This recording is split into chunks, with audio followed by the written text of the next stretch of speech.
Votre partage expose un message de vie mensuel en guise de méditation. Une découverte de vertus, des bénédictions en plantes et bien d'autres choses pour une vie abondante pour la fin. Et ne le garde pas que pour toi. Partage-le car c'est en donnant que l'on reçoit. N'oublie pas non plus de liker, commenter et de t'abonner. Bien-aimés, nous nous estimons heureux d'aborder un nouveau mois dans la nouvelle année.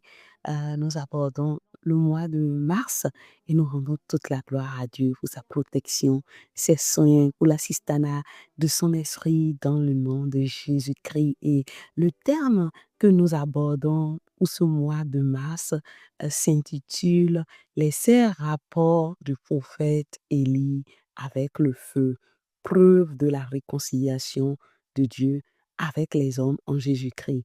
Les 5 rapports du prophète Élie avec le feu, preuve de la réconciliation de Dieu avec les hommes en Jésus-Christ. Et sans pour autant tarder, nous abordons en fait le premier rapport que j'ai intitulé Le feu après le sacrifice. Qui vous souviennent, vous connaissez très bien l'histoire que euh, le prophète Élie a commencé son mandat, sa mission quand le roi Akab régnait et dans cette régence, il y avait beaucoup d'injustices, beaucoup d'abominations. Et quand la coupe d'abomination, de désobéissance s'est remplie, et bien Dieu a décidé de susciter Élie. Et Élie pouvait dire de la part du Seigneur qui ne va pas pleuvoir si ce n'est qu'à sa parole. Et effectivement, Samarie, qui était en Israël, a enduré 3 ans fermes de famine à cause de la sécheresse.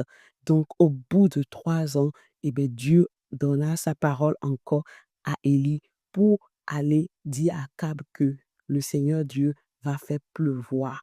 Donc, dans cette décision, eh bien, euh, le prophète Élie était très, très euh, en feu et il pouvait interpeller le roi Akab en lui disant, viens avec moi et tout le peuple au mont Carmel. Jusqu'à quand allez-vous clocher de part et d'autre? Si c'est l'Éternel qui est Dieu, eh bien, choisissez. Si ce n'est pas lui, il faut aussi faire un choix que nous allons respecter. Mais avant, eh bien, prenez un taureau. Moi aussi, je prends aussi un taureau. Nous allons le sacrifier. Et euh, euh, suite à nos invocations, le Dieu qui manifestera le feu sera le vrai Dieu.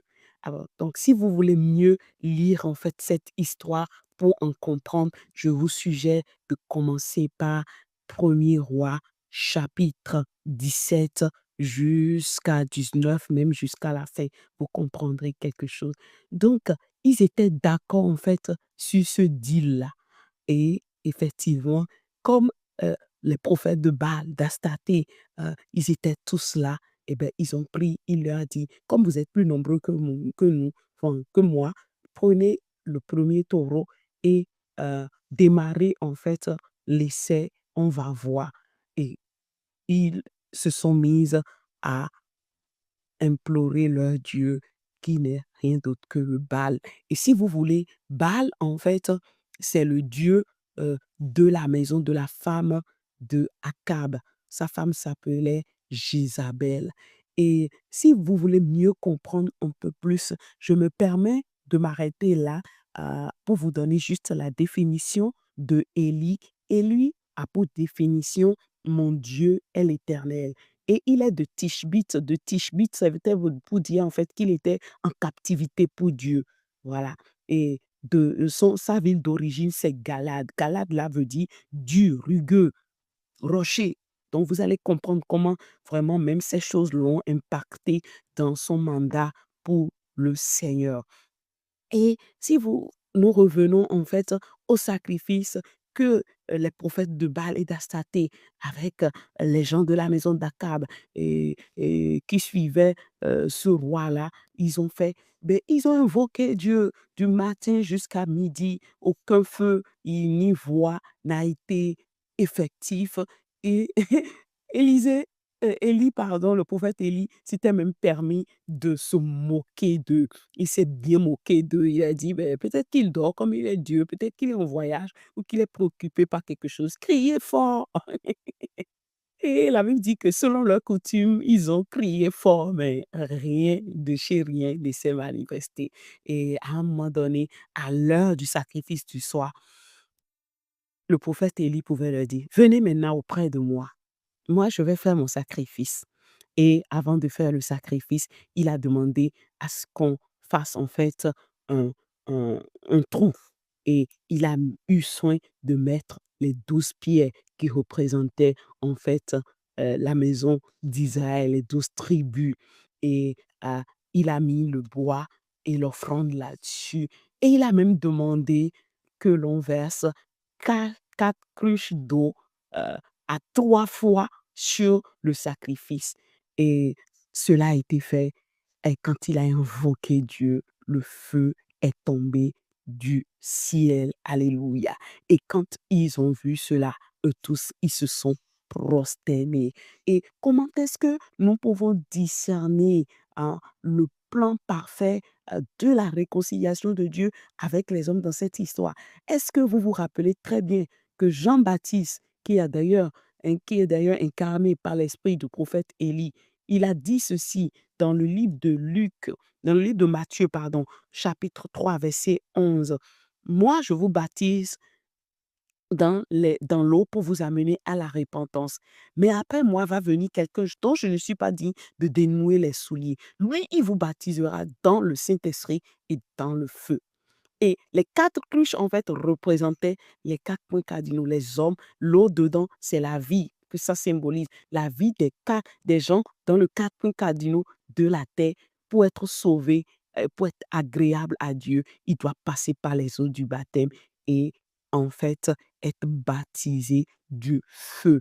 Et vous allez dire, mais là, les 12 pierres, c'était quand même les Israélites. Bien évidemment, oui, mais il nous portait nous aussi. Parce que la Bible dit que car Dieu, il a tant aimé le monde qu'il a donné son Fils unique, afin que quiconque croit en lui ne périsse point, mais qu'il ait la vie éternelle. Donc aujourd'hui, toutes les nations de la terre, nous sommes comme aussi des Israélites. On était en train indirectement de montrer la préméditation de la pensée de Dieu pour le salut de l'humanité. Et le deuxième rapport du prophète Élie avec le feu s'intitule Le feu précédant Dieu. Le feu précédant Dieu. Vous allez voir que quand il a fait en fait cette prouesse et que oui, les Israélites se sont prosternés, il n'a pas laissé vivants les faux prophètes, il les a tués. Et quand il les a tués, Akab a raconté toute la situation à sa femme Jézabel. Et Jézabel lui a envoyé de nouveau un serviteur pour lui dire, si je ne te fais pas ce que tu as fait à ces prophètes-là, à pareil moment, demain, hein, que les dieux me traitent dans toute leur sévérité.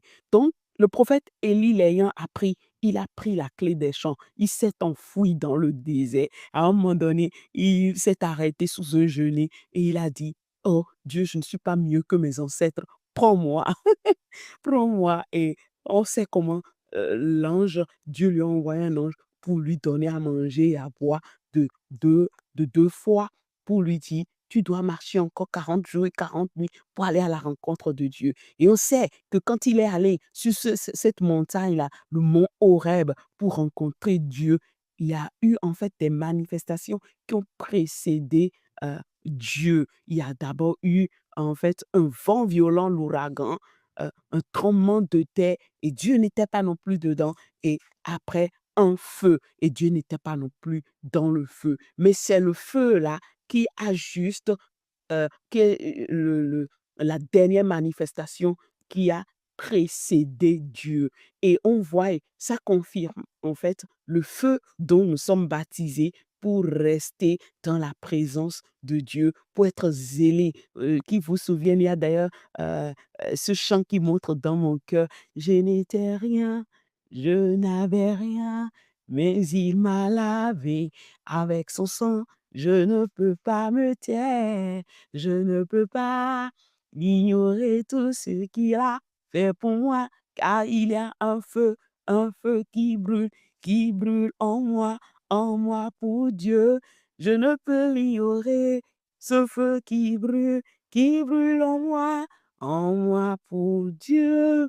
Et la confirmation, en fait, de ce décodage se trouve dans le livre de Marc, au chapitre 9, verset 49, où le Seigneur Jésus était en train de dire à ses disciples, soyez salés du feu.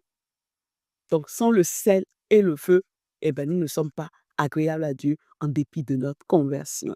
Et le troisième rapport du prophète Élie avec le feu, je peux même dire, c'était le premier feu permissif en tant que jugement sur le premier cinquantenaire et ses cinquantaines de soldats. Et ça, s'était produit après la mort d'Akab, quand son fils Akazia est devenu roi. Et lui non plus, il n'a pas craint l'Éternel. Ce qui s'est passé avec son papa, avec sa maman, ne lui a pas été du tout un enseignement qu'il pouvait pratiquer pour craindre Dieu. Et il était tombé gravement et il a envoyé en fait ses serviteurs auprès d'une seigneurie de Baal, Zéboul, pour qu'on lui consulte en fait cette idole-là afin de savoir s'il allait vivre. Et quand ces serviteurs-là, ils partaient pour la consultation, eh bien, Dieu a suscité encore le prophète Élie pour aller à leur rencontre, pour leur dire, c'est le roi Akazia qui vous a envoyé. Retournez vers lui. Dites-lui que est-ce qu'il n'existe pas en fait de prophète en Israël pour qu'il aille consulter Baal, Zéboul. Dites-lui qu'il ne va pas suivre. Il ne suivra point. Il ne va pas survivre. Alléluia. Et on voit là vraiment la volonté de Dieu dans les générations pour qu'elles soient sauvées, mais qui est sans effet, qui n'aboutit à rien. Quand bien même Dieu ne veut pas que l'être humain meure, eh bien l'être humain fait le choix volontaire de se livrer à la mort. Je prie que Dieu nous garde en fait de ce choix. Donc, quand ils sont retournés auprès du roi Akazia pour lui faire le rapport, eh bien, le roi Akazia leur a demandé comment il était cet homme qui vous a parlé. Et en description, il a compris en fait que c'était le prophète Élie. Du coup, il a demandé à ce que un cinquantenaire avec ses soldats aille lui amener le prophète Élie. Et le prophète Élie, il était en colère. Il lui a répondu, si je suis Dieu, ben que le feu, si je suis le serviteur de Dieu, pardon, que le feu descende du ciel et vous consume. Et c'est ainsi que le premier cinquantenaire, avec ses cinquantaines de soldats, eh ben, ils sont morts raides par le feu. Et nous voyons, en comparant, quand le Seigneur Jésus, lui, il était temps pour lui où il devait être enlevé du monde, où il s'approchait, il a pris la résolution de se rendre à Jérusalem. Vous le lirez dans le livre de Luc au chapitre 9. Et il a envoyé devant lui des messagers qui se mit en route et entraient par un bourg des Samaritains pour lui préparer un logement. Mais on ne le reçut pas parce qu'il se dirigeait sur Jérusalem. Alors, Jean et puis Jacques, voyant en fait cela, il dit, Seigneur, veux-tu que nous commandions que le feu descende du ciel et les consume? Alors Jésus se retourna vers eux et les reprimanda, disant, vous ne savez de quel esprit vous êtes animés, car le Fils de l'homme est venu non pour perdre les âmes des hommes, mais pour les sauver. Alléluia. Donc, vous y voyez la différence. C'est vrai, le Seigneur ne voulait pas la mort non plus même de Akaz. Si c'était le cas, il n'allait pas lui dire, est-ce qu'il n'y a pas un prophète en Israël à consulter pour que tu ailles consulter Baal, Zéboul? Et il ne voulait pas non plus la mort, en fait, des cinquantenaires avec le chef, malheureusement. Et il a animé par la tendance de son sang, hein, parce qu'il vous souvienne qu'il est de Galate. Galate, il veut dire dur et rocheux. Donc, il lui a parlé de façon colérique et la colère de Dieu s'est abattue, non selon la volonté parfaite de Dieu, mais selon sa volonté permissive. Et une seconde fois encore, le roi Acasia, il s'était permis encore de renvoyer un autre cinquantenaire avec d'autres cinquantaines de soldats et ils ont subi encore la même sentence à 2 fois de reprise. Et pour la troisième fois, eh ben, le troisième cinquantenaire avec ses cinquantaines, ils se sont humiliés et le Seigneur pouvait parler à Élie pour dire, vas-y, suis-le, tu vas lui communiquer de visu la sentence qui est la sienne. Et c'est comme ça, Élie les a suivis et il est allé voir Akaz pour lui parler de la part de l'Éternel. Effectivement, il est mort. Et on comprend que quand le Seigneur Jésus-Christ, il était sur le point d'être arrêté dans le jardin de Gethsémane, quand c'était lui qui a demandé en fait à ses serviteurs, à ses disciples, pardon, de prendre de l'épée s'ils n'en ont pas, et que un de ses serviteurs s'en est servi de l'épée pour couper l'oreille d'un soldat, il a remis l'oreille à sa place. Et il a même dit, il pouvait en fait demander des anges légionnaires à son père. Pour autant, il ne l'a pas fait parce qu'il n'était pas venu pour notre jugement. Et nous avons là 4 différentes preuves selon lesquelles Dieu est l'auteur de la réconciliation, du salut des hommes pas Jésus-Christ. Ce n'est rien que les hommes ont inventé, qui a été écrit. Non, il y a actuellement un gros mensonge, une grosse séduction pour détourner bon nombre de Jésus-Christ, du salut. Et je prie que vous qui êtes en train de m'entendre, ainsi que moi, nous n'en ferions point partie au nom puissant de Christ Jésus. Et la cinquième preuve, hein, le cinquième rapport du prophète Élie avec le feu, c'était la dernière démonstration. Voilà, cet homme qui est une pierre de feu, qui est monté au ciel finalement aussi euh, dans un char et des chevaux de feu. Donc c'était là le symbole du jugement, hein, qui l'a accompagné. Et c'est sûr, ce jugement a triomphé de lui au point où il devait venir. Il a été réincarné en Jean-Baptiste, d'accord? Et sa tête à lui aussi a été amputée. Et quand nous voyons cela, vous me direz, alors, mais quelle est la référence qui nous prouve que nous ne devons pas vivre en utilisant ce feu pour juger nos semblables? Lisez Apocalypse chapitre 19 au verset 14. Il est écrit ceci: les armées qui sont dans le ciel le suivaient sur des chevaux blancs, revêtus d'un fin lin blanc pur. Donc, nous, nos chevaux, dans le ciel de gloire à venir, c'est-à-dire dans les temps où la gloire de Dieu va plus se rapprocher de l'homme et que nous serons dans cette gloire, ce n'est pas par les chevaux de feu que nous ferons le déplacement, mais plutôt par des bonnes œuvres, parce que les chevaux blancs, ça veut dire d'abord la force que nous aurons par la victoire en Christ Jésus. La blancheur symbolise la victoire. Et le fin lin, c'est nos bonnes œuvres, les œuvres justes que le Saint-Esprit nous inspire à accomplir. Et je prie vraiment que Dieu nous aide à ne plus prier contre les esprits humains, mais plutôt à décréter le feu sur les esprits, dans les esprits humains. Parce que finalement, en fait, c'est la personne qui est atteinte quand nous prions d'une manière incohérente. Nous ne devons pas prier pour détruire les esprits humains, mais nous devons prier sur les esprits, dans les esprits humains.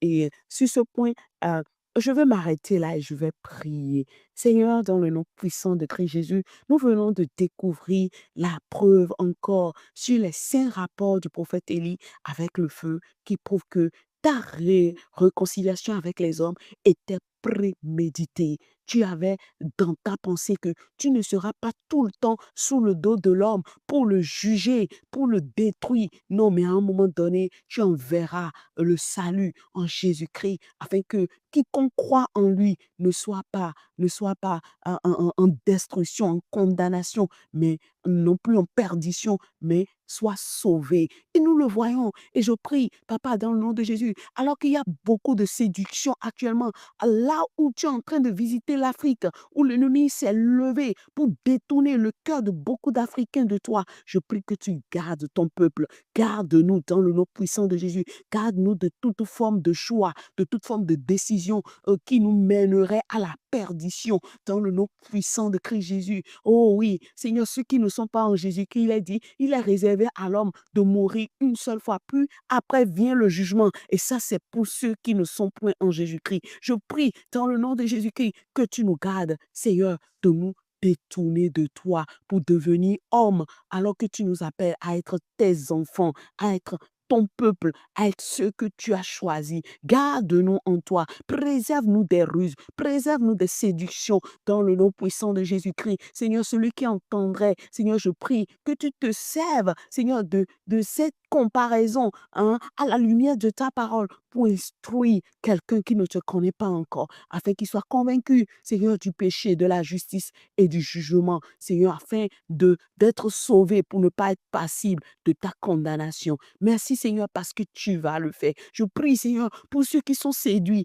alors qu'ils ne sont pas encore morts. C'est encore possible que tu parles à leur cœur. Je prie que tu les poursuives dans leur sommeil, dans leurs rêves, dans des visions, dans leur situation quotidienne pour les ramener à ta vérité. Merci, Papa, parce que tu le fais. Au nom puissant de Christ Jésus, nous avons prié. Amen. Bien-aimés, nous avons euh, euh, pris la bonne décision de partager au sujet des vertus de nos plantes ou de partager une citation. Et aujourd'hui, nous irons juste avec la vertu qui découle de curcuma. Curcuma avec les coquilles d'œufs soigneusement propres et broyées, mais qui sont d'une aide, mais très efficace pour la blancheur et la solidité de vos dents. Alors, moi, je les utilise ici. En décembre, quand j'étais chez mon dentiste, il m'a demandé, Madame, mais qu'est-ce que vous utilisez pour avoir les dents soigneusement propres et blanches comme cela? Et je lui ai dit, il m'a dit, ah, c'est très bien. Pour autant, je vous conseille de ne pas l'utiliser tous les jours. Il faudrait que vous changez, voilà.